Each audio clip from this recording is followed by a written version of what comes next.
Let's talk about ambition. How does ambition manifest itself in level design? That's a great question. Ambition is a fascinating thing, man.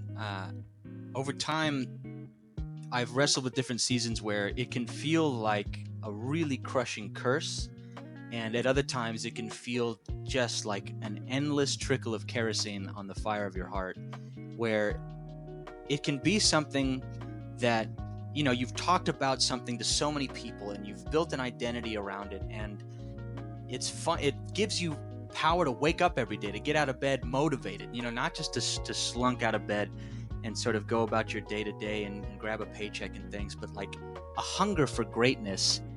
I think it's such a powerful emotive way to progress your career, to visualize where you want to be and where you want to go. And the way that that can manifest in a career is as broad as the horizon. Specifically as a level designer, where I've found myself, because I do dream of that. I want to be walking across some big showcase stage, presenting a game that I've birthed out of my mind and built with an incredible team. And so as a level designer now, working on something like Marvel Rivals, what's that trajectory sort of look like? And so the question becomes, if I want to be ambitious with my designs and with my creative expression, and I work in this particular field, this particular discipline, how does that manifest? And so when I think about ambition, I start to think about certain games that I think have displayed that concept of, well, we made something. How do I make it better? How do I make it greater? How do we spin this on its head? Because that's what gets a gamer's attention a lot of the time is, you made something awesome. How do we double it? How do we triple it?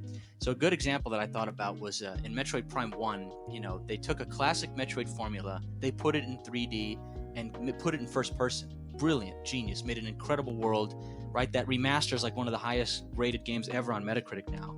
And so you take something like that, what an achievement. Where do you go from there?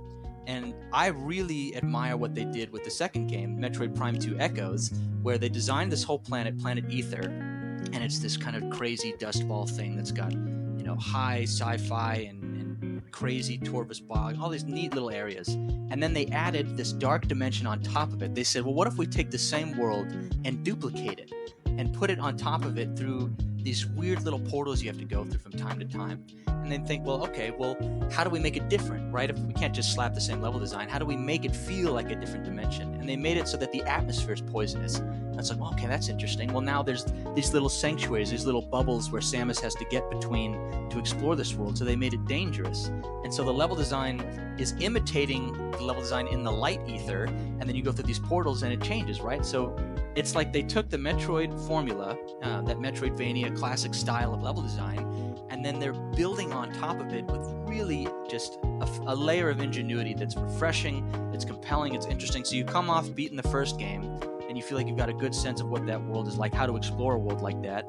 Same game mechanics, right? The same first-person shooter, scanning tool, all that kind of jazz. And then they add this whole other shadow world to it. And it's like, wow, the player's mind just expands and expands. So I think having a sense of ambition in level design comes from recognizing things that are really well done, really great, and especially if you've participated in that, you've built that, and then thinking, how do I spin this on its head? How do I flip this over, right? How can I add to this? And are there examples elsewhere in the industry where they've done that? And obviously there are, left, right, and center. So I think that's one of the ways that I've thought about it, that I've, dreamt about it, and thinking, can I take something known and make it refreshing? Can I make it, a sense of awe, a sense of wonder? Can I capture that again?